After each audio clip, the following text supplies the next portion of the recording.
Hi, I'm Gina, and in 2007, in the June, I lost my son, aged 11, from leukemia.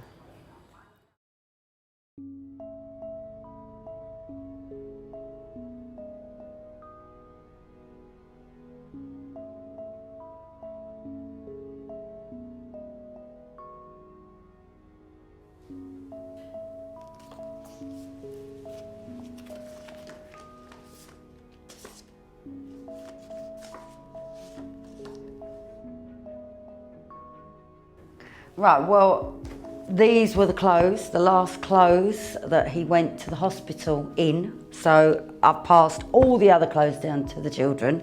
But these I've kept because I used to smell him, but I just can't smell him now. It just smells of damp. He started to collect, when he was in hospital, a memory box of all pictures, toys that he liked. He kept a dictaphone, which I've transferred the tape onto a disc because obviously the tape's worn out. But silly things, he's kept, I don't know why, all things that have gone in the box. And he's kept numerous amounts of pictures. And he's also kept, this is so old, he had a girlfriend. He had a girlfriend called Ellie, and they used to write each other love letters whilst in hospital. That was good, he needed that. He needed to feel a bit more normal, you know, and not the boy with leukemia, with the bald head. That was us as a family. I mean, that was how much he loved life. It was just, it was just a Halloween that he dressed up on. He liked to dress up.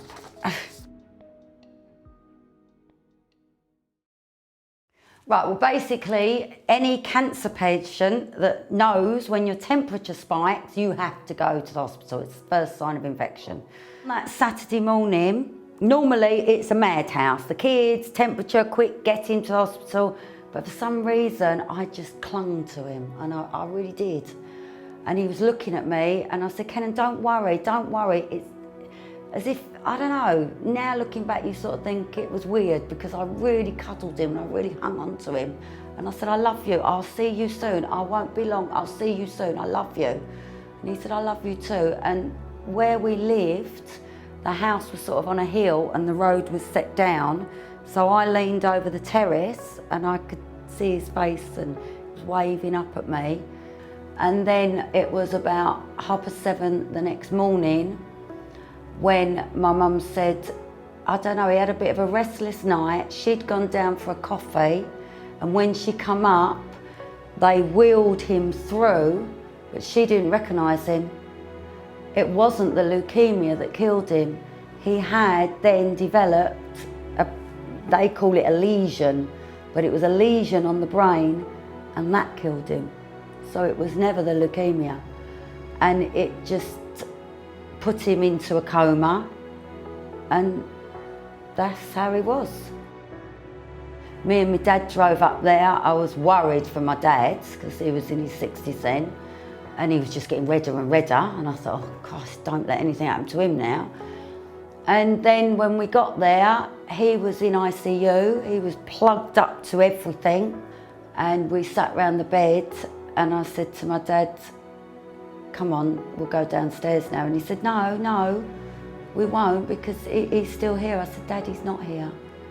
And he was on all the machines, which was basically keeping everything alive.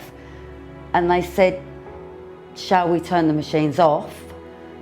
And I said, is there any way whatsoever? And they said, if there is, he will come back a vegetable, because the brain had completely died. So they switched the machines off, and yeah, he was gone. In the end, he was actually saying, I've had enough. I hadn't. In my mind, no. We were continuing, he was going to get better, other children got better.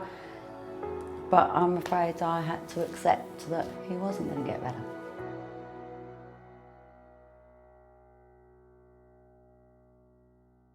You know, this little heart here, you have never in your life experienced pain like that.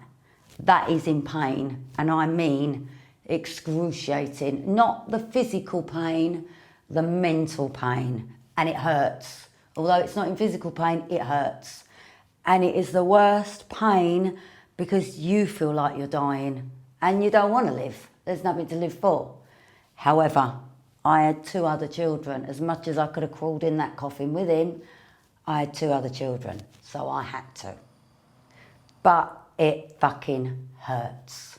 And it hurts, but afterwards, when the hurt stops, you want that hurt, because that hurt is then part of you, that reminds you, and you feel, in a strange way, comforted by that hurt.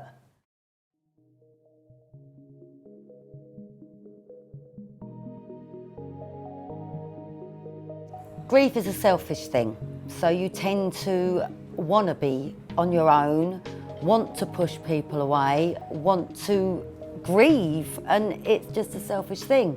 You are trying to survive and hang on to what is still there, but at the same time you're coping with the hurt and the pain, and then trying to cope with normality, and it's a hard thing to do, very hard. You feel bitter, you feel angry, you want to ask why, and there are no answers. Nothing can really answer you, because what's happened has happened, and you just got to deal with the after effects. What helped me was writing about my feelings, about memories of my son, things that we did, things that we had, and in the end it turned into a book. And it did help, because it was a way of me putting things in an order, writing them down, remembering them, still angry, still raw emotions, but it was something I thought that maybe in years to come the younger boys would read it, and I just needed to get it out there. It was my way of keeping him alive, I suppose, and that way that he was there and I could refer to certain things, and yeah, thus the book was formed.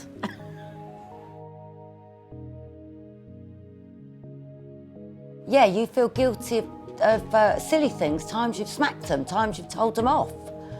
Yeah, a lot of guilt. Why did I do that? Why didn't I let him do this? I should have done that. Oh God, yeah. Yeah, you go through lots of guilt, but you're doing what a normal parent does at a normal time. And whether you told him off for sticking his finger in a plug, well, yeah, you done it because you loved them and you don't want them to get hurt. But yeah, you do get riddled with guilt. The hardest thing for my dad at 66, on his 66th birthday, was going to see his grandson in the chapel of rest. That was hard, very hard. But I don't think I'm going to mourn them like I did my son. It's in the right order. Whenever you do speak to someone that's lost someone, there's like an invisible piece of rope that ties the two of you together, and you don't even have to know that person, but instantly you know that person. But you don't actually talk about your children. You revert to funny things, but it's a private club, and it's a weirdly nice club. We've got lots of words for Gina. She's generous. She's so happy. She's never, ever, ever miserable. No. Never. Hardly ever seen her miserable. She's so happy. She's a happy person. That's the main word for Gina. Oh, she's brilliant. She's brilliant. Absolutely brilliant. She was the backbone of everything for us. Well, Gina, She's always happy. She's always happy. That's right. You can't say nothing else. She's always laughing. They're always laughing and going and walking. 100 mile an hour. You've been with her. You've been there, so you know. You know. She's just. She's 100 mile an hour all the time. She always seems a bundle of fun, really. And you watch her now, still 100 mile an hour, no matter what. Yeah, she's just unbelievable, really.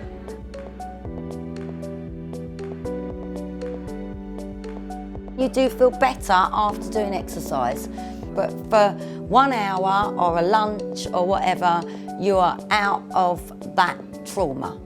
And it's good for you. It is good for you. You can't live your life stressed, in trauma, depressed. You've got to live your life. And if it means Zumba or paddle or hits or whatever you do, you've got to do something. I've known John for a while. He's a workaholic. He'll drive you nuts on this thing, on that thing, because he won't sit down. I've given him the book to make him sit down and relax. But needless to say, no, once he's on this train, he's gonna keep going until he gets it done. And you know what? Good on you, because too many people give up. And you're not the type to give up, so go for it. And it's a good thing you're doing. Gina, That's a wrap. I don't think I can ask you anymore. No, I think we need a drink now. I think so.